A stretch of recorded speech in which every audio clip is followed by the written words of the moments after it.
사무엘하도 막바지로 접어들고 있습니다. 말씀드렸듯이 사무엘하 21장에서 24장에 나오는 내용들은 연대순으로 기록된 것은 아닙니다. 다윗의 통치 초기에 발생한 여러 사건들을 복합적으로 모아두면서 교훈하고 있는 그러한 내용입니다. 특별히 오늘 22장은요, 처음부터 51절까지 하나님의 구원을 찬양하는 다윗의 노래입니다. 그리고 이 사무엘하 22장은 약간의 수정을 거쳐서 여러분 읽어보시면 시편 18편을 읽으면 이 시편 18편의 내용이 사무엘하 22장 내용의 그냥 축소판, 복사판임을 여러분들이 알 수 있을 것입니다. 다윗은요, 이 사무엘하 22장에서 자기를 온갖 환난에서 구원해 주신 하나님을 찬양합니다.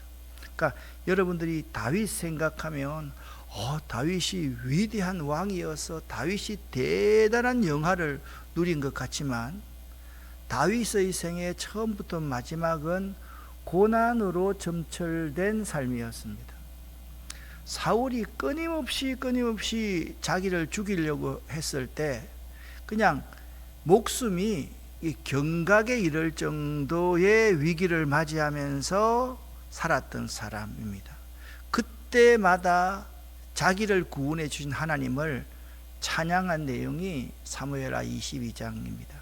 그리고 자신의 체험 가운데 하나님을요, 아빠의 하나님, 엄마의 하나님, 내 남편의 하나님이라고 표현하지 않습니다. 나의 하나님으로 표현합니다. 하나님을 누구로 표현한다고요? 나의 하나님. 그래서 이 시를, 이 찬양을 읽는 모든 성도들에게 자신의 신앙생활 가운데 역사하신 하나님을 드러내고 있습니다. 그러니까 하나님을 드러내는 행위가 뭡니까? 간증한다, 그렇게 말하지 않습니까? 그러니까 사무엘하 22장은 하나님을 드러내는 다윗의 간증 내용이다, 그렇게 생각하시면 되겠습니다. 1절 말씀을 읽습니다. 그런데 제가 항상 성경을 강해할 때 가장 중요한 것이 서론 부분, 1절 부분입니다. 1절부터 4절까지 부분, 이 부분이 굉장히 중요하니까 1절을 잘 한번 읽어보면서 이 찬양시를 다윗이 지어서 얻게 된 동기가 무엇인지를 한번 찾아볼 수 있기를 바랍니다. 같이 읽겠습니다. 여호와께서 다윗을 모든 원수의 손과 사울의 손에서 구원하신 그날에 다윗이 이 노래의 말씀으로 여호와께 아뢰었다, 그렇게 말씀하고 있습니다. 다윗이 이 찬양시를 얻게 된 동기는 첫 번째, 죄송합니다. 모든 대적의 손과 사울의 손에서 자기를 구원하신 분이 하나님이심을 확신하고 찬양시를 지어서 지금 얻게 되고 있다라고 말씀하고 있습니다. 다윗은 그와 같이 여호와의 구원을 찬양함에 있어서 구원하신 그날에 즉시 하나님께 감사와 영광을 돌리기 위하여 이 시를 얻게 된 것입니다. 여러분, 감사할 일이 있고 찬양할 일이 있으면요, 그거 메모하고 적지 않으면 그거 다 잊어버립니다. 여러분 그거 아십니까? 여러분이 감사할 일 있고 막 그러면 하나님 감사합니다 하고 지나가잖아요. 딱 이틀만 있으면 까먹습니다. 내 말이 여러분이 고개를 끄덕이는 분, 나는 이틀이 아니라 하루군요. 예? 그래서 제가 아는 어떤 분은 감사할 일이 있으면 꼭 그걸요 메모를 합니다. 적습니다. 그래야지 그 감사가 오래 간다. 그 다윗이 바로 그날에 감사했다라는 겁니다. 그런데 여기 말씀 1절 말씀을 보면 모든 대적의 손과 사울의 손에서 구원하신 사건은 한 번입니까? 수없는 사건이 있었을 거 아닙니까? 수없는 사건이 지속되었으므로 다윗은 그 순간순간마다 여호와의 구원을 잊지 않고 기억하면서 찬양하였다. 그런데 그 찬양을 어떻게 했는가? 마음과 뜻과 정성을 모아서 오직 여호와께만 아뢰고 있다. 여호와만 드러내고 있다. 여호와만 높이고 있다. 그렇게 말씀하고 있습니다. 우리는 다윗이 찬양하는 이러한 동기에서 우리를 구원하신 분이 오직 하나님이심을 깨닫고 오직 하나님께 모든 영광을 돌리는 삶의 원리를 발견할 수 있어야만 됩니다. 자, 이제 1절, 자기가 이 시를 얻게 된 동기를 말씀드렸습니다. 여러분도 마찬가지입니다. 감사할 일이 있으면 꼭 뭐 하라? 메모하라. 기록하라. 그리고 하나님께 감사하라. 그리고 하나님을 높이고 하나님을 드러내라. 그 말씀을 여러분에게 드렸습니다.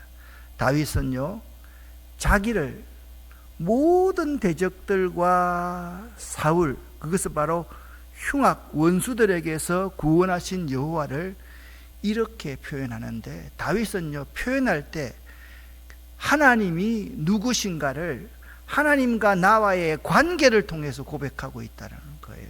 자, 잘 한번 보시기를 바랍니다. 2절부터 4절까지를 읽겠습니다. 이르되 여호와는 나의 반석이시요 나의 요새시요 나를 위하여 나를 건지는 자시요 내가 피할 나의 반석의 하나님이시요 나의 방패시요 나의 구원의 뿌리시요 나의 높은 망대시요 그에게 피할 나의 피난처시요 나의 구원자시라. 나를 폭력에서 구원하셨도다.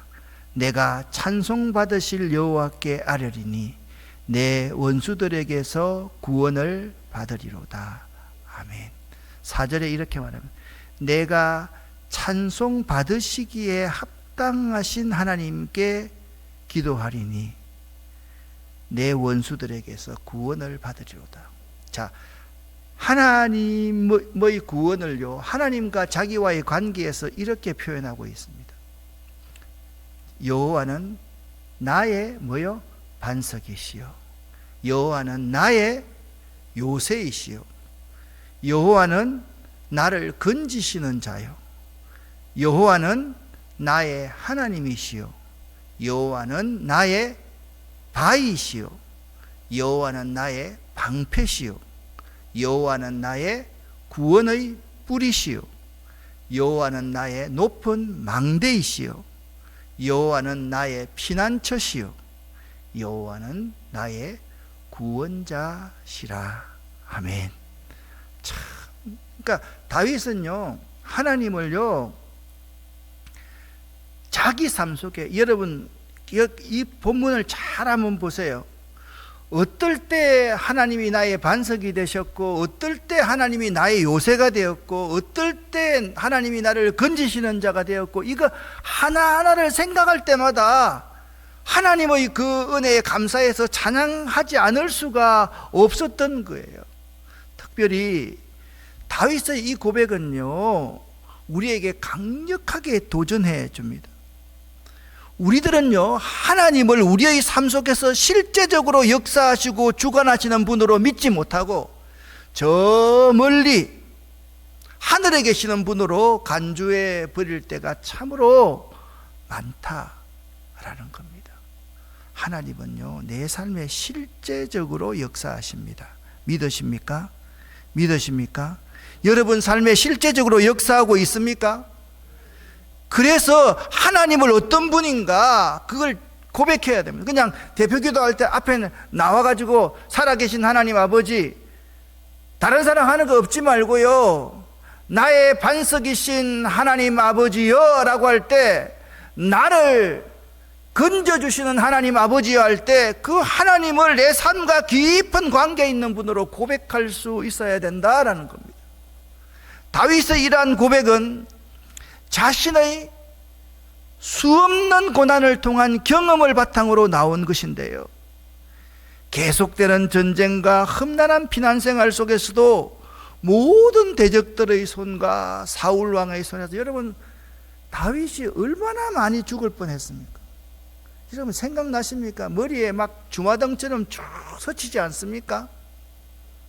안 서치는구나. 그거 모르면 안 돼요. 성경 많이 알아야 돼요. 그러면 내가 고난당할 때 다윗의 그러한 삶이 오버랩되면서, 그래, 나를 구원하신 하나님을 표현할 수 있는 가장 적절한 표현이 그것을 인용해서 나올 수가 있는 거죠. 과연 우리도 하나님에 대해서 다윗과 같이 나와 관계 있는 하나님으로 표현하고 있는지 한번 생각해 보시기를 바랍니다. 그게요, 참 힘들어요. 그 훈련인데 그게 잘 안 되는 거예요. 안 되는 거예요. 5절부터 20절까지의 내용은요, 다윗이 하나님을 찬양하는 하나님의 구원의 내용이 무엇인지를 우리에게 말씀하고 있습니다. 다윗이 엄청난 환난 중에서도, 다윗의 특징은요, 우리는 엄청난 환난이 오면 제일 먼저 낭만부터 하잖아요. 그리고 어디로 가요? 세상을 가고 사람으로 가고 은행 가고 그러잖아요. 근데 다윗은요, 엄청난 환난을 만나면 만날수록 하나님과 가까이 하고 하나님께 기도했습니다. 그래서 사무엘 하 22장 5절 6절 말씀은 시편 이런 찬송이 있지 않습니까? 여러분 아시는지 모르겠습니다. 반주자는 아는지 모르겠다. 잘 모를 거야. 사망의 줄이 날 두르고 엄부의 고통이 몰아쳐도 여호와 은혜로 구원하시니 그 사랑 크시도다.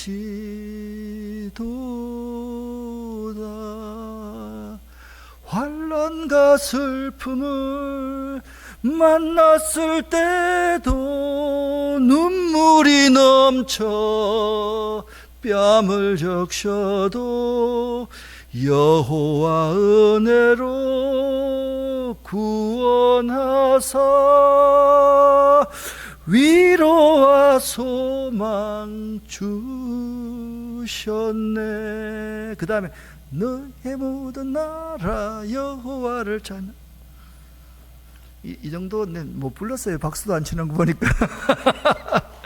이 찬송이 바로 옛날에 찬양대하고 이렇게 하면요, 이제 우리 한영구 집사 같은 사람이 사망의 줄이 날 두르고 탁 하면 아빠 엄마 앞에서 하면 탁 하면 굉장히 좋다고요. 그러니까 이 찬송이, 그러니까 다윗이 사망의 줄이 나를 두르고 죽음의 지옥의 고통이 자기 바로 옆에 와 있을 때도 여호와 하나님의 은혜로 나를 구원해 주시니 그 사랑이 너무너무 큽니다. 그 하나님 앞에 찬양하는 사람이 다윗이었다라는 거죠. 여러분, 어려움 당할 때 찬양하는 거 쉽지 않습니다. 제가 있잖아요, 올라왔는데 똑같은 안경이죠. 가져왔는데 안경을 왜 벗는지 알겠죠? 여러분 보는 안경을 가져와 있는데 떡볶이를 가져와 가지고 지금 좀 헷갈리고 있습니다. 그리고 다윗은 나의 하나님께 아뢰었더니 저가 그 전에서 내 소리를 들으시며. 그러니까 여기 이제 전이라는 히브리어 헤칼이라는 단어는 천상에 있는 하나님의 거처를 가리키는데요, 천상에 있는 하나님의 거처라고 말을 할 수도 있지만 하나님이 계신 그 성소, 성전을 가리킨다, 이렇게 보면 돼요. 그러니까 문제를 다윗은 어디에서 찾았는가 하면 하나님의 성소에 가서, 성전에 가서 문제를 찾았다는 거예요. 하나님이 그러니까 다윗이 어려움을 당할 때 우리처럼 세상으로 나가고 친구 만나고 그냥 한탄하는 게 아니라 하나님의 전에 딱 나오니까 하나님이 그 성전에서 자기의 소리를 다 듣고 계셨다. 성전에 와서는 어떻게 했느냐? 하나님 도와주시겠어요? 이렇게 기도 안 했다는 거예요. 부르짖었다는 거예요. 부르짖어. 이게 여기 내 소리를, 나의 부르짖음을 들어라. 이 히브리어 카라라는 단어는 생명을 걸고 소리지르다, 이런 목숨 살려달라고 소리지르다, 그 말입니다. 그래서 어려움이 있을 때마다 다윗은요, 하나님의 성전에 와서 하나님 앞에 기도하는 거죠. 저녁 때 간혹 이렇게 와보면, 여러분, 우리 교회가 얼마나 좋은 기도하는 장소인지 여러분 잘 모르지요. 예? 첫째, 들어오면 따뜻하잖아요. 24시간 따뜻하잖아요. 여기서 기도해도 좋은데요, 바로 중2층에 보면 기도할 장소가 2군데나 있어요. 어제도 와서 딱 보니까 우리 근사님 한 분이 2층에 불을 탁 켜고 기도하시는데 방언하면서 막 기도하고 계시더라고요. 그래서 내가 그 문에 손을 얹고, 하나님, 이 딸의 기도를 다 응답해 주십시오 라고 축복하면서 내려왔어요. 얼마나 좋아요. 우리가 서로 그렇게 기도할 때 여기서 부르짖을 수 있는 곳이 있다는 거예요. 그리고 우리 교인들 중에 이런 사람 한 번씩 간혹 우리 새벽기도나 우리 교회 가운데서, 우리 장로님 근사님은 우리 교회가 처음에 적응이 좀 안 됐지. 순복음께서 오다 보니까 거기는 아멘 하다가 이거는 아멘 하면 사람들이 다 쳐다보는 거야. 예? 아멘 소리만 크게 하면 누구지? 하고 쳐다보니까 좀 무안해하는 사람도 있는데, 여러분, 그런 거 자기가 마음에 은혜가 돼서 아멘 크게 하면 그게 무슨 흉입니까? 흉 아닙니다. 그리고 다른 사람이 의식이 되면 저 중2층에 올라가서 하나님께 진짜 부르짖으면요, 여기 그렇게 말하고 있잖아요. 내 소리를 그 전에서 들으시며 내 소리가 그 귀에 들렸도다. 들릴 것이다가 아닙니다. 과거형입니다. 그렇게 말씀하고 있습니다. 다윗은요, 환난 중에 아랜 자기의 기도 소리를 하나님이 다 듣고 자기를 구원하셨음을 찬양하고 있습니다. 자, 그 내용이 8절부터 20절인데 조금 너무 길어서요, 좀 쉬운 메시지 성경으로 제가 기록해 놓았으니까 한번 읽어 보도록 하겠습니다. 좀 길어도 같이 읽읍시다. 땅이 진동하고 요동치며 하늘도 나뭇잎처럼 흔들렸다. 사시나무 뜰도 떨었다. 그분께서 경노하셨기 때문이다. 코로 씩씩 연기를 내뿜으시고 입으로 불을 내뿜으셨다. 불혀들이 널름거렸다. 하늘을 말아내시고 땅을 밝히셨다. 그러자 땅 밑으로 심연이 패였다. 날개 돋친 생물을 타고 바람 날개를 타고 날아다니셨다. 먹구름을 외투로 두르셨다. 그러나 혜성처럼 거대한 불빛이 나타났다. 그분의 빛나는 구름이었다. 그런 다음 하나님께서 하늘에서 천둥 소리를 내셨다. 높으신 하나님께서 고함을 지르셨다. 하나님께서 활을 쏘셨다. 일대 아수라장이 되었다. 번개를 내리 꽂으셨다. 다들 혼비백산 달아났다. 하나님께서 노하시니 폭풍의 분노를 터뜨리시자 대양의 숨은 원천이 드러나고 대지의 깊은 심부까지 까발라졌다. 그러나 이 몸은 그분께서 붙잡아 주셨다. 하늘에서 바다까지 손을 뻗어 끌어올려 주셨다. 그 증오의 바다에서 그 원수가 일으킨 혼돈으로부터, 내가 빠져든 그 공으로부터 쓰러진 나를 그들이 걷어찼지만 하나님께서 내 곁을 지켜주셨다. 그분께서 나를 탁 트인 들판에 세워주셨다. 나 구원받아 거기 있었다. 놀라운 사랑이여. 아멘. 제가 메시지 성경을 그대로 그냥 따붙이기 했는데, 이게 메시지 성경은 이렇게 그 인터넷으로 잘 나와 있지 않다면 타자를 치다 보니까 이 사람이 잘못 친 것 같아요. 그래서 내가 확인을 안 했더니 오늘 오자가 굉장히 많네요. 제가 이 구절에서 가장 좋았던 것이 18절부터 20절까지 말입니다. 그 정오의 바다에서 그 원수가 일으킨 혼돈으로부터 내가 빠져든 그 공으로부터, 내가 지금 이게 웅덩이 같은 데 빠져 있는 거야 지금. 그래서 쓰러져 있는 거야. 그들이 나를 막 걷어차고 막 지근지근 밟고 있는 거예요. 그 밑에서 세 번째입니다. 그때 하나님께서 내 곁을 지켜주셨다. 그분께서 나를 탁 트인 들판에 세워주셨다. 나 구원받아 탁 트인 들판에 섰다. 놀라운 하나님의 사랑이요.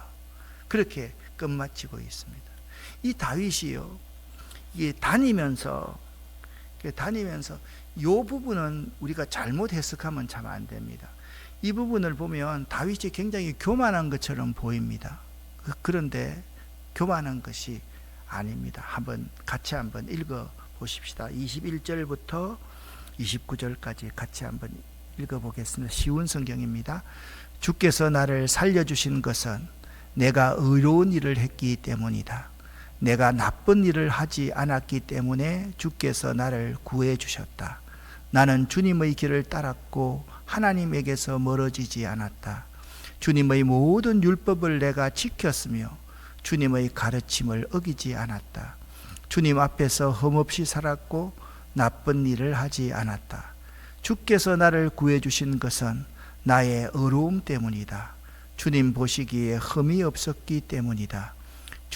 주께서는 진실한 사람에게 진실을 베푸시고 선한 사람에게 선을 베푸십니다. 깨끗한 사람에게 깨끗함을 보이시고 나쁜 사람에게는 그의 악함을 되갚으십니다. 겸손한 사람을 구하시고 교만한 사람을 낮추십니다. 여호와여, 주께서는 나의 등불이십니다. 여호와께서는 나의 어둠을 밝히셨습니다. 아멘.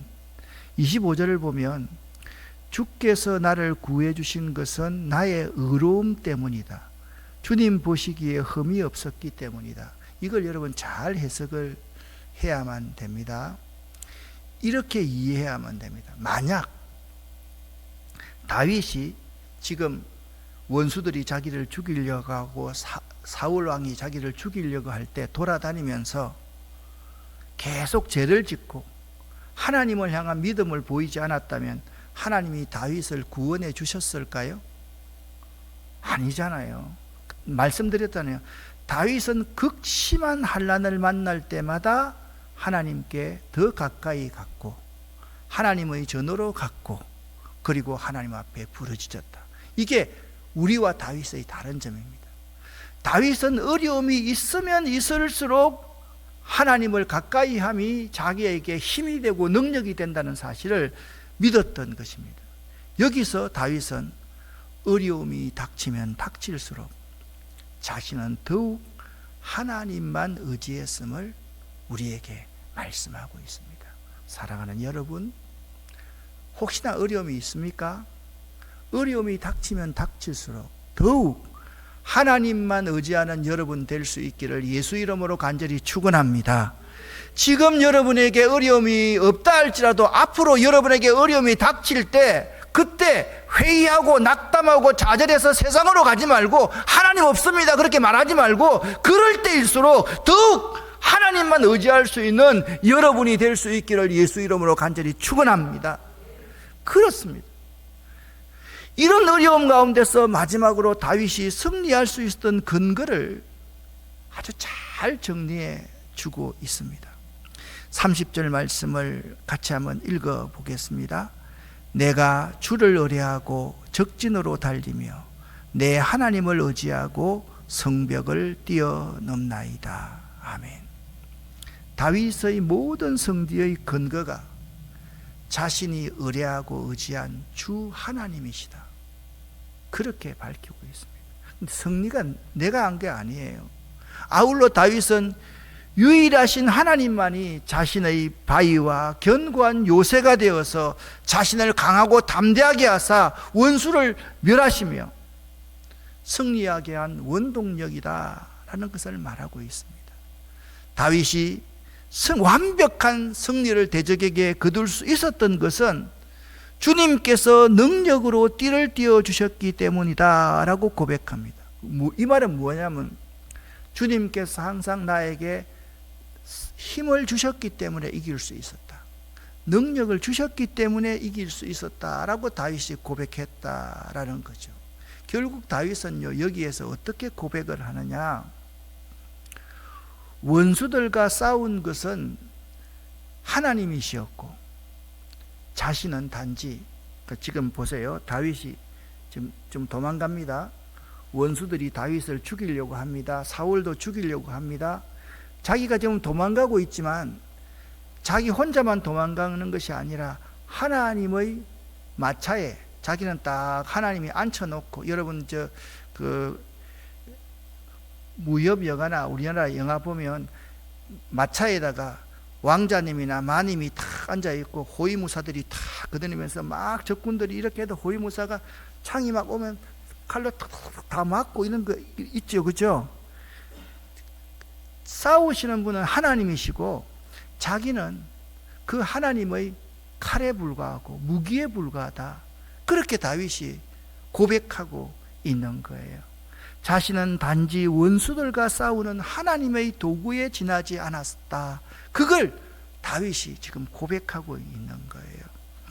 사랑하는 여러분, 오늘날 우리의 싸움도, 삶도 이렇습니다. 내가 주인인 싸움에 하나님이 구원군으로 초청돼 가지고 오는 것이 아닙니다. 하나님이 직접 지휘하시는 싸움에 단지 나는 군사로 부름받아 참전하는 것임을 알아야 됩니다.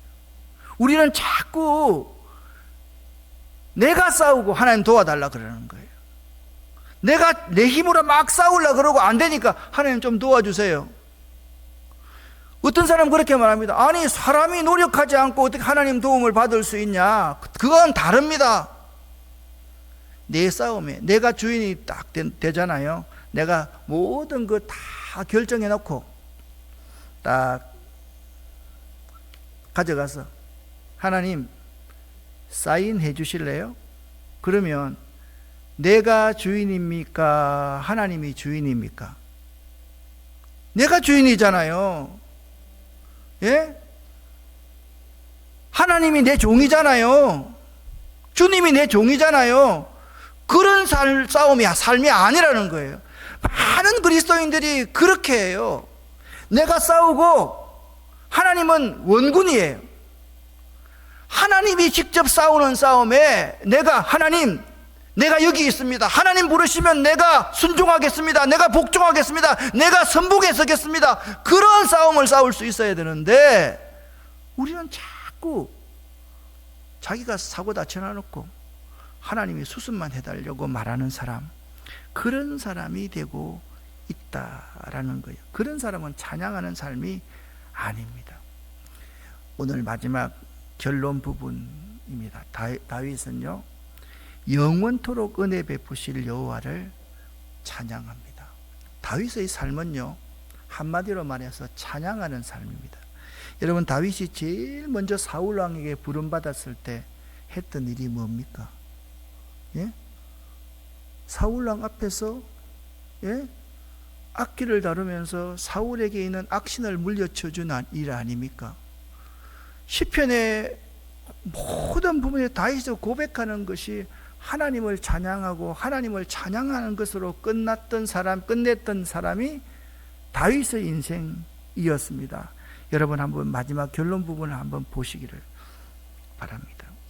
같이 한번 새 번역 성경으로 좀 더 여러분 쉽게 읽으라고 자꾸 번역본을 좀 바꾸니까 이해해 주시기를 바랍니다. 44절부터 51절입니다. 주님께서는 반역하는 백성에게서 나를 구하여 주시고 나를 지켜주셔서 문민족을 다스리게 하시니 내가 모르는 백성들까지 나를 섬깁니다. 이방 사람이 나에게 와서 굽실거리고 나에 대한 소문만 듣고서도 모두가 나에게 복종합니다. 아멘. 이방 사람이 사기를 읽고 그들의 요새에서 떨면서 나옵니다. 주님은 살아계신다. 나의 반석이신 주님을 찬양하여라. 나의 구원의 반석이신 하나님을 높여라. 하나님께서 나의 원수를 갚아주시고 무백성을 나의 발 아래에 굴복시켜 주셨습니다. 아멘. 원수들에게서 나를 구하여 주셨습니다. 나를 치려고 일어서는 자들보다 나를 더욱 높이셔서 포악한 자들에게도 나를 건지셨습니다. 그러므로 주님, 무백성이 보는 앞에서 내가 주님께 감사드리며 주님의 이름을 찬양합니다. 주님은 손수 세우신 왕에게 큰 승리를 안겨주시는 분이십니다. 손수 기름을 부어 세우신 다윗과 그의 자손에게 한결같은 사랑을 영원 무궁하도록 베푸시는 분이십니다. 아멘. 그러니까 다윗이, 이 말이 무슨 말인가 하면, 다윗이 있잖아요, 하나님이 싸우시는 전장터에 자기가 참전하는 용사가 되어 참전하고 나니까 하나님이 승리하시니까 그냥 가만히 자기가 앉아 있어도 이방 사람들이 자기에게 와서 굽실거리고 소문만 듣고 나에게 복종을 하고 나에게 막 떨면서 당신에게 조공을 바치겠습니다, 이런 말들을 하게 되었다라고 지금 말하고 있는 거예요. 이게 사무엘서를 다 끝마치면서 자기 인생을 정리하는 찬양의 내용입니다. 지금 내 인생 모두를 살아보니까 이 인생이 내가 산 것이 아니라 하나님이 사신 것이고 하나님이 전쟁하신 것이고, 가장 고통과 역경과 죽음 가운데 있을 때도 내가 죽음 가운데 있었던 것이 아니라 하나님이 나를 살리실 계획을 갖고 계셨다. 그러니 내가 얼마나 행복한 사람이냐, 하나님을 찬양하지 않을 수가 있느냐, 그렇게 고백하고 있는 겁니다. 여러분, 하나님을 찬양할 수 있는 사람, 이 찬양은요 어떤 것이냐, 하나님을 최고로 높이는 것입니다. 찬양은요 하나님이 우리와 함께하는 통로이고요, 찬양은요 하나님을 경외하며 감사하는 마음을 표현하는 것이고요, 찬양은요 믿는 우리 성도들의 의무이자 사명입니다. 믿으십니까? 그러니까 찬양한다 그러면 우리는 생각할 때 찬양하고 찬송을 구별을 잘 못하는 것 같아요. 찬양은요 찬송까지 다 포함하는 건데요, 하나님을 최고로 높이는 겁니다. 나를 높이는 것은 찬양이 아닙니다. 찬양은요 하나님이 우리와 함께하는 통로입니다. 찬양만 할 때 병이 고쳐지고 응답받는 경우가 참 많습니다. 찬양은요 우리 마음을 표현하는 것입니다. 아까 그 감사 표현 쓰라 그랬죠. 그게 이제 찬양으로 연결되는 거예요. 마지막으로 우리의 의무입니다. 자, 오늘 이제 사무엘서를 결론 내니까 찬양은요 우리에게 7가지의 비밀을 가져옵니다. 첫 번째, 찬양은 놀라운 역사를 가져옵니다. 구약의 여호사밧 왕은 적들과 싸울 때 뭘 가져오라 그랬어요? 금은고를 가져오라 하면서 찬양을 합니다. 아니, 적들과 싸우는데 그래 찬양이 뭐라 그랬습니까? 예? 하나님을 최고로 높이는 것이다. 하나님이 싸우시도록 맡기는 겁니다. 그럴 때 적들을 하나님께서 다 물리쳐 주셨습니다. 여러분, 어려움이 있으면요 하나님을 높이십시오. 찬양하고 찬송하십시오. 놀라운 일이 일어나게 될 것입니다. 여러분, 혹시나 질병이 있는 사람이 있습니까? 찬양은요 온전한 치유를 가져옵니다. 여러분, 저는 제가 말씀드렸잖아요. 1984년에 제가 신학대학원에 들어와서 그때부터 교육전도사였어. 군대 3년 갔을 때도 제가 3군단 헌병대에서 군종사병을 했고, 헌병대 근무를 하고 교회가 여기 이게 복지관하고 우리 교회처럼 붙어 있는 곳이었어요. 그곳에서 학생들을, 수없는 학생들을 가르쳐서 그에 있는 학생들 가운데 4명이 목사가 됐습니다. 제가 84년부터 하니까 42년째인 것 같습니다. 그런데 있잖아요. 찬양하는 사람, 아픈 사람들이 찬양을 하면요, 수없는 사람들이 고침받았어 라는 간증을 듣게 됩니다. 찬양은요, 온전한 치유를 가져옵니다. 그리고 찬양은요, 성령 충만함을 가져다 줍니다. 찬양은 철저하게 주님의 영에 사로잡히는 삶을 줍니다. 그래서 찬양하는 것이 너무나도 중요합니다. 그리고 찬양은요, 하나님의 임재를 경험하게 됩니다. 이 시편 22편 3절 말씀 보면 이스라엘의 찬송 중에 거하시는 이여. 그러니까 찬양은요, 하나님이 나에게 오셨구나, 그걸 느끼게 해주는 것이라는 사실을 알아야 돼요. 그리고 찬양은요, 지극히 개인적인 것입니다. 이게 무슨 말씀인가 하면, 주님께 드리는 찬양은, 주님을 높이는 찬양은 누구도 대신해 줄 수 없다라는 거예요. 내가 주님을 최고로 높이는 것은 나만 알 수가 있는 거죠. 그러니까 그래서 내가 그렇게 하면, 내가 찬양하는 것이 이 공동체에 서서히 퍼져가는 것이지, 처음부터 공동체가 찬양을 막 할 수 있는 그런 게 아닌 겁니다. 찬양은 누구도 대신해 줄 수가 없다라는 사실을 알아야 돼요. 그리고 찬양은요, 믿는 우리 성도가 마땅히 해야 될 사역입니다.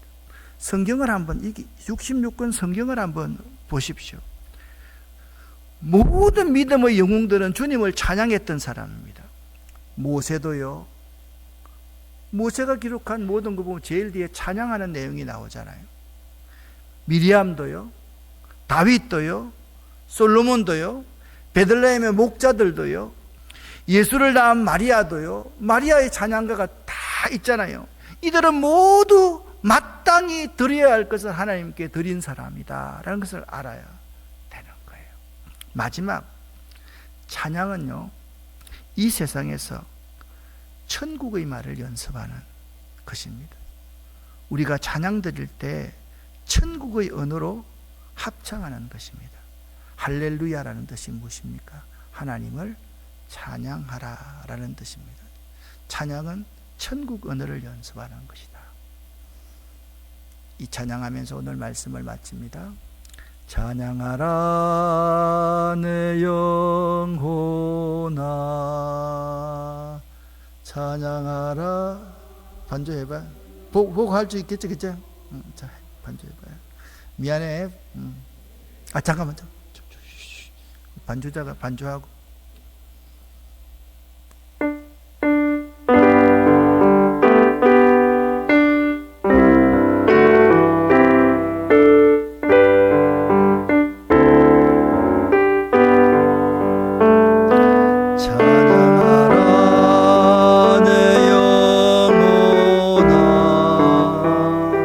찬양하라 내 영혼아,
여러분을 축복하는 것입니다.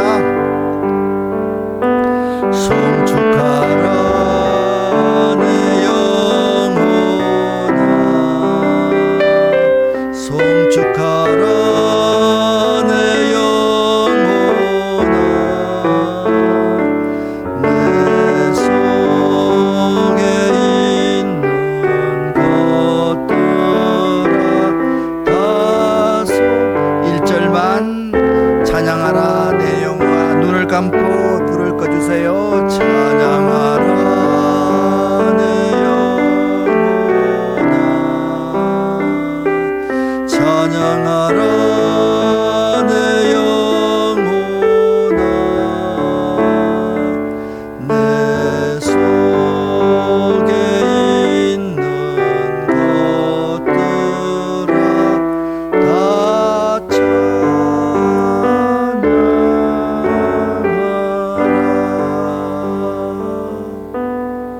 사랑하는 여러분, 다윗처럼 어려움이 있을 때마다 더욱 하나님 가까이 하고 하나님의 성전을 찾고 하나님께 부르짖고 하나님의 음성을 듣고 하나님을 높이는, 하나님을 찬양하는 여러분 될 수 있기를 예수 이름으로 간절히 축원합니다.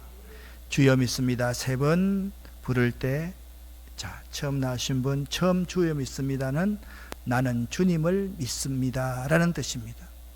2번째 주여 믿습니다는 나는 주님의 그 약속의 말씀을 믿습니다 라는 뜻입니다.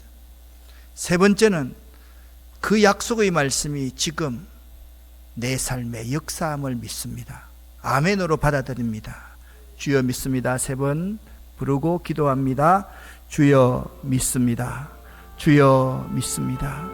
주여 믿습니다.